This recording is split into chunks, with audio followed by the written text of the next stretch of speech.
notas, digamos, que ves cansancio en la cara de las personas o las ves De normal? regreso, ¿no? Las molestias, ¿no? Porque también trabajé en el transporte público, no está bien culero. Con todo respeto, es una base. El transporte público para los millones que generan, está de la verga. ¿Por qué? ¿Qué sientes que hace falta? Está muy fuerte el transporte, ¿no? Hasta el metro ya al día de hoy, ¿no? Yo siento que es mucho lo que generan como para la basura que hay de metro, ¿no? O el transporte. La gente está alienada en sus trabajos, en su vida diaria, alienados por las condiciones de la vida urbana insatisfactoria, como el transporte en la Ciudad de México o en Nueva York, o donde sea. Hay un sentimiento general de descontento y alienación, porque no podemos medirlo, y no quiere decir que no esté ahí. David Harvey, 2018. El 10 de octubre de 2025, en la Gaceta Oficial del Estado de México, se publicó por decreto un aumento de 2 pesos al transporte concesionado del Estado, a pesar de que el mismo Daniel Baja prometió nunca hacerlo como parte de sus propuestas de campaña. Esto es gravísimo para el transporte de toda la metrópoli, pues representa un gasto de hasta 100 pesos o más para muchas personas que viven en el Estado de México. No obstante, esto no es casualidad. Bienvenida a Metromilo, y esto es Tarifazo, cómo vender una ciudad. Más información: el gobierno del Estado de México elevó la tarifa del transporte público de 14 pesos por los primeros 5 kilómetros. Desde inicios del año, los transportistas indicaron que era urgente que el gobierno les permitiera subir el costo de la tarifa del transporte. Interviniendo otros actores, pero platicando con ellos. El tema no es la tarifa per se, eso lo dejamos claro, el tema es transformar el transporte público. Y pues esto pues, es responsabilidad de los transportistas. Cada vez las tarifas que ellos prometen y juran que van a renovar las unidades y pues no vemos que no lo hacen. Hemos hecho estudios comparando el oriente y el norte del estado. Servicios de emergencia continúan laborando en la volcadura de una camioneta tipo combi sobre periférico a la altura del circuito Geógrafos, aquí en la zona de Satélite, municipio de Naucalpan, en el Estado de México. Me decías que normalmente, o sea, que estás muy acostumbrada a esto, a tardarte hasta 6 horas en llegar a tu casa. Exactamente, cuando digo ya yo hubiera llegado a Acapulco, me lo he venido caminando desde Zaragoza hasta Santa Marta.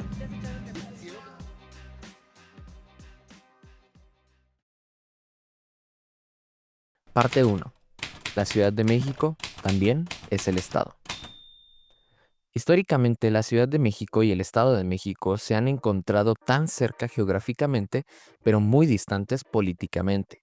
Y es que existe una marginación marcada entre la ciudad de Edomex y la Ciudad de México, funcionando como dos urbes separadas, que no pueden colaborar entre sí y que incluso, como ha sucedido varias ocasiones, se encuentran peleadas por ser gobernadas entre partidos antagónicos.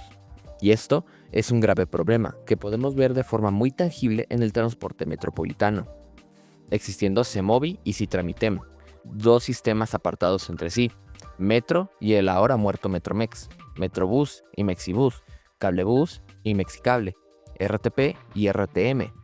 Y la pregunta es, ¿por qué si comparten espacio, incluso en algunos casos con infraestructura compartida? ¿Por qué están separadas? Pues en otras ciudades del mundo que alcanzan la magnitud de metrópoli como París, Moscú, Beijing, Londres e incluso ciudades de nuestro mismo país como Monterrey y Guadalajara, tiene sistemas unificados de transporte, un solo sistema, una sola iconografía, una sola red de transporte. En cambio, la Ciudad de México tiene dos sistemas para una sola ciudad, que separa a la capital con su zona conurbada, en una especie de muralla administrativa, con puentes que apenas son suficientes para la población que mueve. Esto genera problemas de administración, económicos, políticos y sociales, donde el Estado de México suministra gran parte de la población trabajadora a la Ciudad de México, y este último se termina quedando con la mayoría de las ganancias, y esto genera que el Edomex se quede con menos para poder expandir las redes de transporte. Además, una persona que viene de las periferias tiene que tomar uno o dos transportes desde el estado, llegan a un CETRAM de la Ciudad de México y entonces poder entrar a la red de la movilidad integrada. Esto es lejos de ser idóneo. En lugar de tener rutas de transporte unificado, como por ejemplo un Metrobús que no se quede en Indios Verdes y que llegue a las Américas, por ejemplo, o a Lechería, Coacalco, Nesa y demás lugares, tienen que existir intermediarios innecesarios. Y si vienes de estas zonas, tienes que tomar un Mexibús, llegar a algún CETRAM de entrada a la Ciudad de México como Indios Verdes, El Rosario o Pantitlán y tomar otro transporte, teniendo los transportes del Estado de México una menor calidad de obras y operaciones. Pero esto no era así. Parte 2. El pulpo camionero. El gremio de camioneros de la zona metropolitana existe desde hace muchos años, específicamente desde 1942, cuando empezaron a existir las primeras empresas privadas de rutas camioneras en la ciudad. Dichas rutas para el año de 1968 se habían convertido en todo un monstruo, con el control sobre muchísimas rutas de transporte, absorbiendo a los tranvías y teniendo una injerencia sobre la política pública de la ciudad. Y en su momento, en 1969, se opusieron a la construcción de las 3 primeras líneas del metro, pues consideraban que éstas les iban a quitar el negocio.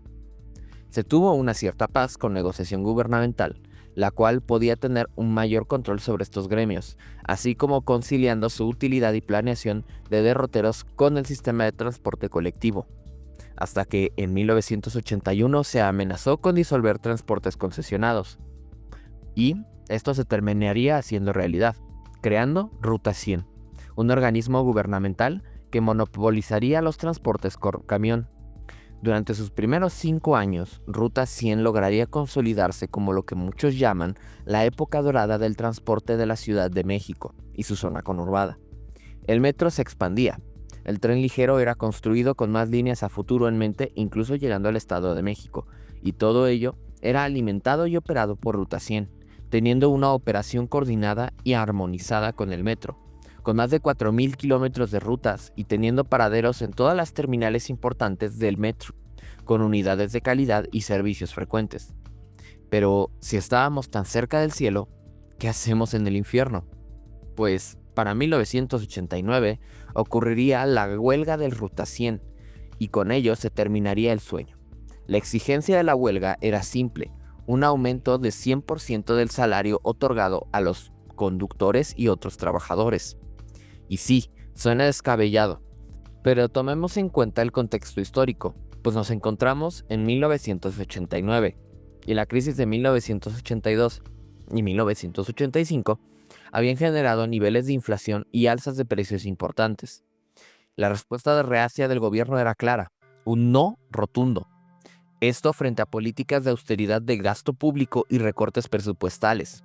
El gobierno no estaba dispuesto a ceder absolutamente nada. Más aún, en pleno gobierno de Salinas de Gortari, se pretendían liquidar empresas públicas, estando Ruta 100 como candidata. Fue así como terminaron sacando a la policía y al ejército para suplir la tarea de Ruta 100, la cual se encontraba en huelga, mermando así su exigencia. Para el 9 de mayo de ese año, la huelga terminaría, con casi 7.000 trabajadores menos y una moral rebajada. El gobierno entonces tomó la decisión más barata: ceder de nuevo los espacios a los concesionados, tomando cada vez más control sobre la movilidad de la ciudad. Y se me olvidó mencionar un pequeño detalle, y es que en 1995 también ocurriría el asesinato de Polo Uscanga, un magistrado local el cual se negó a girar órdenes de aprehensión contra trabajadores de Ruta 100, al no haber una investigación clara de la entonces Procuraduría General de la República. Todo esto en el proceso de su liquidación. Nunca se aclaró el autor del asesinato. No obstante, es claro que existían razones por parte del mismo gobierno federal y local para deshacerse de este tipo de obstáculos en pro de la privatización de Ruta 100. Y bueno, para 1995 también, Ruta 100, después de muchos intentos por sobrevivir, y al ser vista como una empresa generadora de dinero y no como un servicio público, es declarada en quiebra total. Y su operación, así como autobuses, serían fragmentados entre distintos operadores. Todos ellos, menos uno, de procedencia privada, RTP, quien sería el sucesor público de este servicio, que si bien es un buen servicio actualmente, no es ni la sombra de lo que fue Ruta 100. Y sobre los demás, su falta de experiencia y los problemas de operación que conllevó esa transición, empeoraron el servicio de transporte público en la ciudad, reviviendo de forma total y definitiva el pulpo camionero de la Ciudad de México y el Estado. Y es que para inicios del 2000 la Ciudad de México era mucho más que solo el Distrito Federal, sino también era el Estado de México. Y por su parte, el Estado de México tuvo una administración torpe sobre el transporte de pasajeros, y apenas podían con la regularización de cosas como el salar de Nezahualcóyotl, y el transporte era algo visto de forma más secundaria.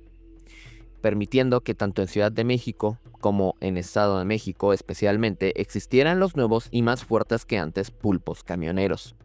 Gremios privados de transportistas, muchas veces con nexos políticos como en el caso de Estado de México y Grupo Atlacomulco. Y aquí, en Ciudad de México, igualmente con alianzas políticas, los cuales ejercían presiones sobre la forma de hacer políticas de movilidad en la ciudad, viendo antes sus intereses propios políticos económicos antes que el bienestar de la población. Asimismo, las unidades que serían usadas cada día serían peor, creándose las micros y combis, servicios que, si bien en el caso de las combis de hecho no son tan mala idea, pero son mal ejecutadas, resultan inseguras, incómodas e ineficientes.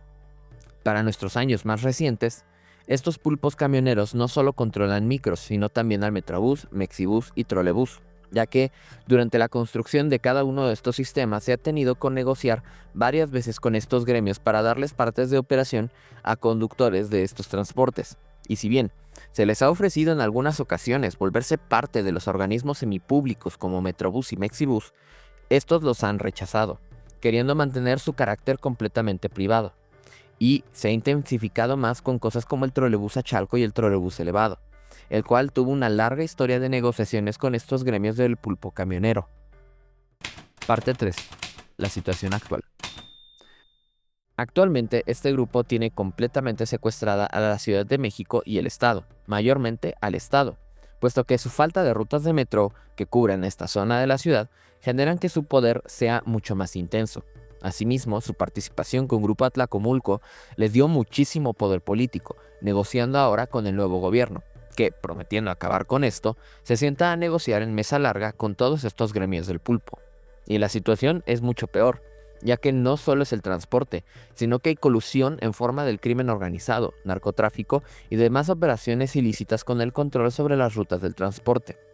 Y esto es grave por razones obvias, pero también por una más fundamental, y es que se ha creado la necesidad de ver al transporte como un negocio, y no como un servicio público.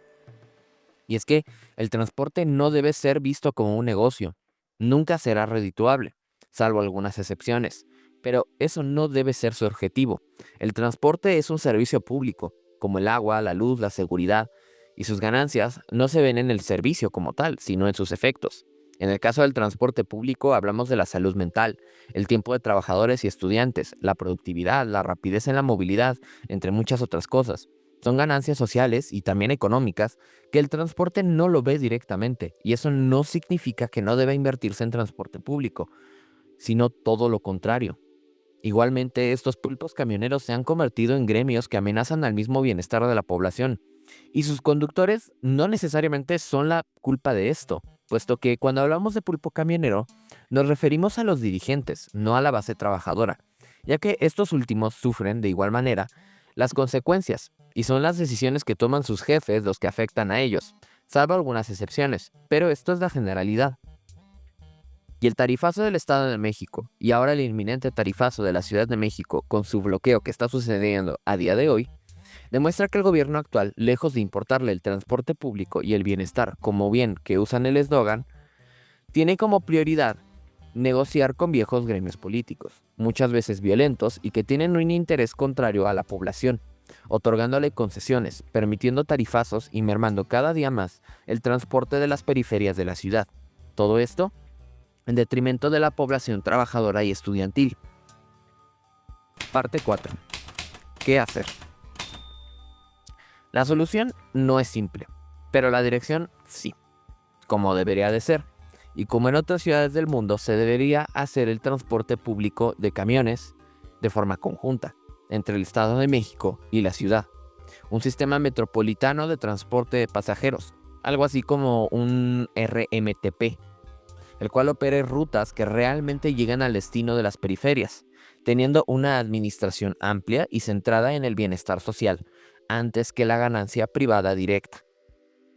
Ya existen organismos como el RTP, los cuales con la suficiente voluntad política podrían absorber estos pulpos, así como el Metrobús y Mexibús, que, como dato curioso, el RTP opera rutas de Metrobús y de Mexibús, haciendo posible una necesidad, la de un transporte digno y seguro, que pueda ir desde zonas periféricas, adentrarse en las zonas céntricas de la ciudad, así como comunicar entre sí las zonas de la periferia, todo esto de forma unificada, con una misma identidad y una tarifa igual, asequible y subsidiada por el mismo gobierno.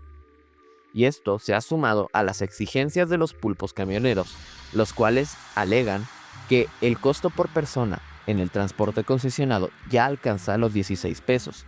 Sin embargo, esto tiene poca lógica y se sustenta de forma muy débil, ya que en primer lugar no sacan las cuentas de dónde sacan estos datos. Y número 2, el metro ha declarado, por ejemplo, que el costo por boleto del metro sin subsidio gubernamental alcanza los 18 pesos. Una diferencia de 2 pesos con el transporte concesionado que simplemente no tiene lógica y que entonces hace preguntarnos a todos qué hacen con el dinero de los subsidios gubernamentales, por qué piden más y por qué es prácticamente igual el costo con el metro, siendo que el metro, por antonomasia, es más caro de mantener. Y si bien estos gremios pueden parecer inamovibles, como todo un monstruo el cual no puede desaparecer, ya vimos que se pudo hacer una vez y puede hacerse de nuevo. El gobierno actual tiene uno de los poderes de hacer cambios políticos más fuertes en la historia. Y si no están dispuestos a hacerle caso a la gente, teniendo políticas cada vez más neoliberales, nosotros, como el colectivo organizado, podemos hacer frente a entre estos atropellos contra nuestro derecho a vivir en una ciudad digna. Si los pulpos se organizan, nosotros también podemos organizarnos para pescarlos. Si su voz es fuerte, la de la población lo es aún más. Y es que la movilidad no es un negocio, es un derecho, un servicio y una necesidad que debe ser atendida para toda la clase trabajadora y estudiantil. Debe ser un servicio para mejorar la vida de todos nosotros, para poder movernos de forma segura, eficiente y rápida, y no para hacer el negocio y brazo político de unos pocos. Y así has llegado al final del video. Te agradecería mucho si consideras suscribirte con las notificaciones activadas o compartir el video. E incluso si está dentro de tus posibilidades, dar un super gracias, ya que esto me ayuda a seguir haciendo videos como este.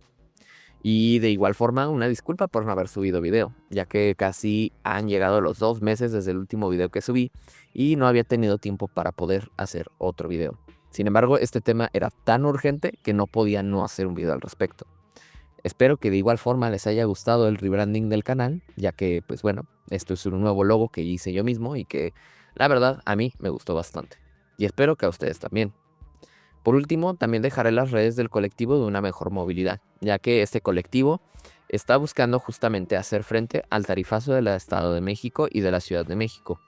Igualmente dejaré las redes del colectivo de No al Tarifazo de Estado de México, entre otros más que están haciendo justamente una lucha para evitar que se sigan subiendo los precios concesionados y que el gobierno haga algo al respecto, ya que si se supone que tienen tanto poder, es porque tienen la voluntad de operar para el bienestar de la gente.